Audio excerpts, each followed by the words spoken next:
Le dernier jour d'un condamné. Victor Hugo. Condamné à mort.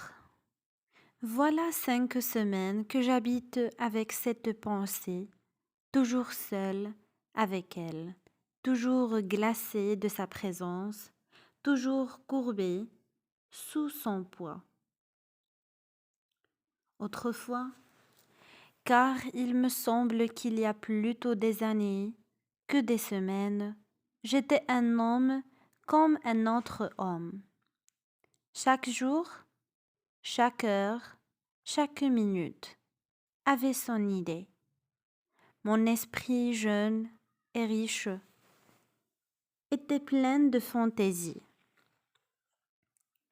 Il s'amusait à me les dérouler les unes après les autres, sans ordre et sans fin, brodant d'inépuisables arabesques cette rude et mince étoffe de la vie.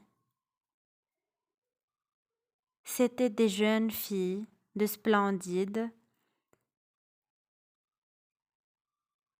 chapes d'évêques, des batailles, gagnées, des théâtres pleins de bruit et de lumière, et puis encore des jeunes filles et de sombres promenades la nuit sous les larges bras des marronniers. C'était toujours fait dans mon imagination. Je pouvais penser à ce que je voulais, j'étais libre. Maintenant, je suis captif. Mon corps est offert dans un cachot. Mon esprit est en prison, dans une idée, une horrible, une sanglante, une implacable idée. Je n'ai plus qu'une pensée, qu'une conviction, qu'une certitude, condamnée à mort.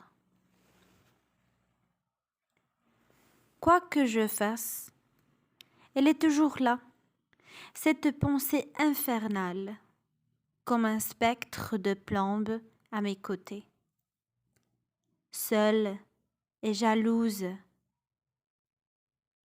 chassant toute distraction, face à face avec moi, misérable, et me secouant de ses 2 mains de glace quand je veux détourner la tête ou fermer les yeux. Elle se glisse sous toutes les formes où mon esprit voudrait la fuir, se mêle comme un refrain horrible à toutes les paroles qu'on m'adresse, se colle avec moi aux grilles hideuses de mon cachot, m'obsède éveillé, épie mon sommeil convulsif et réparé dans mes rêves sous la forme d'un couteau. Je viens de m'éveiller en sursaut, poursuivi par elle, et me disais « Oh, ce n'est qu'un rêve. » Eh bien, avant même que mes yeux lourds aient eu le temps de s'entr'ouvrir, assez pour voir cette fatale pensée écrite dans l'horrible réalité qui m'entoure. Sur la dalle mouillée et suante de ma cellule, dans les rayons pâles de ma lampe de nuit, dans la trempe grossière de la toile de mes vêtements, sur la sombre figure du soldat de garde dont la guiberne reluit à travers la grille du cachot. Il me semble que déjà une voix a murmuré à mes oreilles. Condamné à mort. C'était par une belle matinée d'août. Il y avait 3 jours que mon procès était entamé.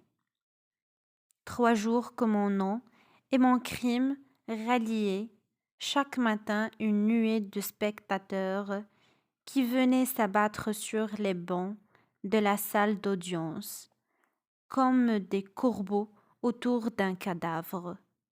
3 jours.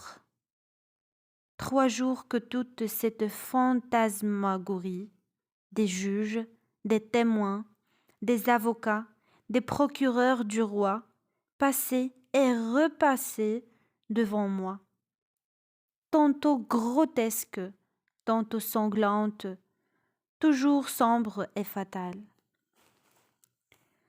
Les 2 premières nuits d'inquiétude et de terreur, je n'en avais pu pas dormir. La 3e, j'en avais dormi d'ennui et de fatigue. À minuit, j'avais laissé les jurés délibérants. On m'avait ramené sur la paille de mon cachot et j'étais tombée sur le champ dans un sommeil profond, dans un sommeil d'oubli. C'était les premières heures de repos depuis bien des jours. J'étais encore au plus profond de ce profond sommeil lorsqu'on vint me réveiller. Cette fois, il ne suffit point du pas lourd et des soldats ferrés du guichetier, du cliquetis de son nœud de clef, du grincement rauque des verrous. Il fallut pour me tirer de ma léthargie sa rude voix à mon oreille et sa main rude sur mon bras. « Levez-vous donc !» J'ouvris les yeux. Je me dressai effaré sur mon séant. En ce moment, par l'étroite et haute fenêtre de ma cellule, je vis au plafond du corridor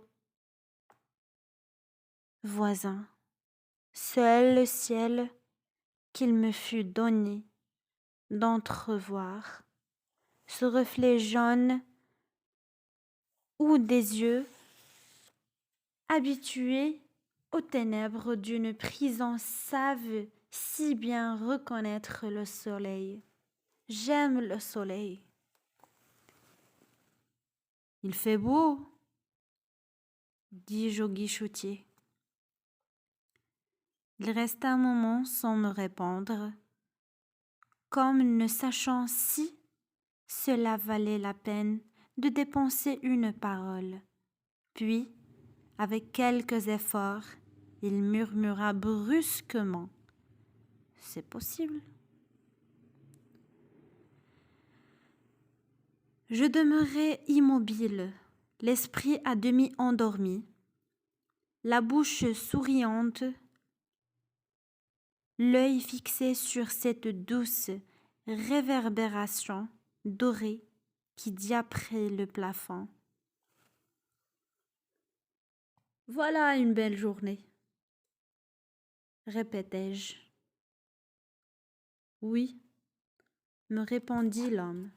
« On vous attend. » Ce peu de mots, comme le fil qui rompt le vol de l'insecte, me rejeta violemment dans la réalité.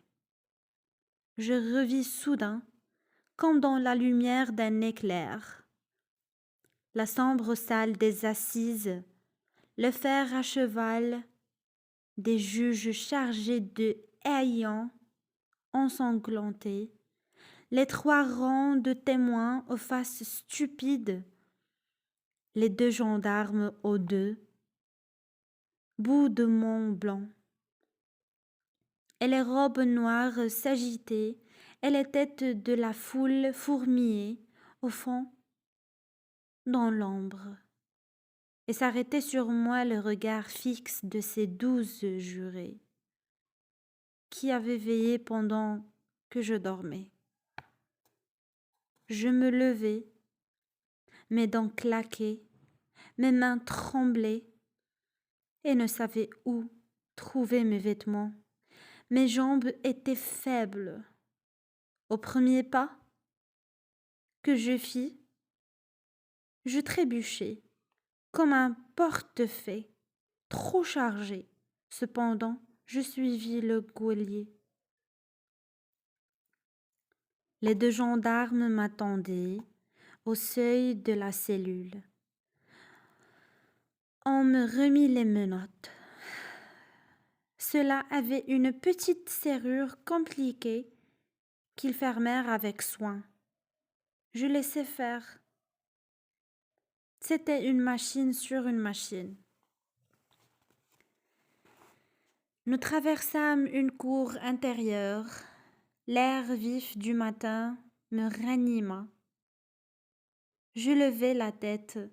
Le ciel était bleu et les rayons chauds du soleil, découpés par les longues cheminées, traçaient de grands angles de lumière au fait des murs hauts et sombres de la prison. Il faisait beau, en effet.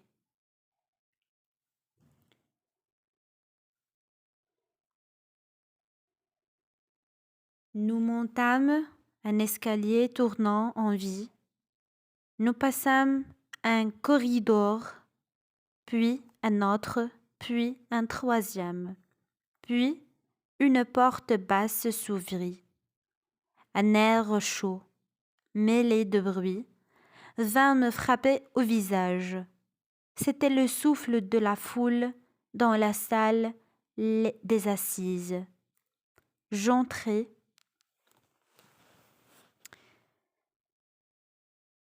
Il y en a mon apparition, une rumeur d'armes et de voix. Les banquettes se déplacèrent bruyamment.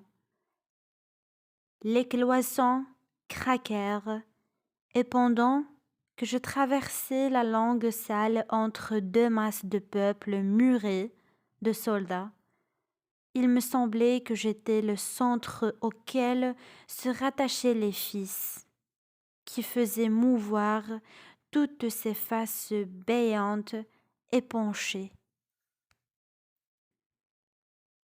En cet instant, je m'aperçus que j'étais sans fier, mais je ne pus me rappeler où ni quand on me les avait ôtés.